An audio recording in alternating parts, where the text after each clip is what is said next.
પાટણ જિલ્લાના સિદ્ધપુર તાલુકાના પચકવાડા ગામમાં એક અવાવરૂ કૂવામાં ગાય ખાબકી જતા જીવદયા પ્રેમીઓની ટીમ દ્વારા ગાયને ભારે જહેમત બાદ કૂવામાંથી રેસ્ક્યુ કરી સલામત રીતે બહાર કાઢવામાં આવી છે। જીવદયા પ્રેમીઓ દ્વારા ગાયનું અવાવરૂ કૂવામાંથી રેસ્ક્યુ કર્યા બાદ ઈજાગ્રસ્ત થયેલી ગાયને પ્રાથમિક સારવાર કરીને પચકવાડા ગામમાં છોડવામાં આવી છે, જ્યારે આ ઘટનાને પગલે લોકોના ટોળા એકત્રિત થયા હતા। ગામ અમારું પચકવાડા છે। અમારા સાથી મિત્રો બધા મુંબાડા થી, કાકોસી થી, ડેલોલ થી એ બાજુ થી આયા છે।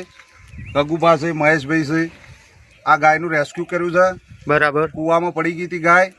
આજુબાજુ વાળા ઘરવાળાએ કીધું કે ગાય પડી ગઈ છે, એટલા માટે અમે સવારના બહુ મહેનત કરી અને બહુ મહા મુસીબત થી ગાય બહાર કાઢેલ છે। આ બધા જીવદયા પ્રેમી છે બધા? હા, અમે ચાચરેટ દાદા, જય ચાચરેટ દાદા જીવદયા પ્રેમી અમારું ગ્રુપ ચાલે છે। બરાબર। આવું ગમે ત્યાં હોય તો અમે લોકો જઈએ છીએ, મહેનત કરીએ છીએ અને દરેકના મદદરૂપ થઈએ છીએ આખી ટીમ। બીજી ટીમ તમારા કયા ગામની છે?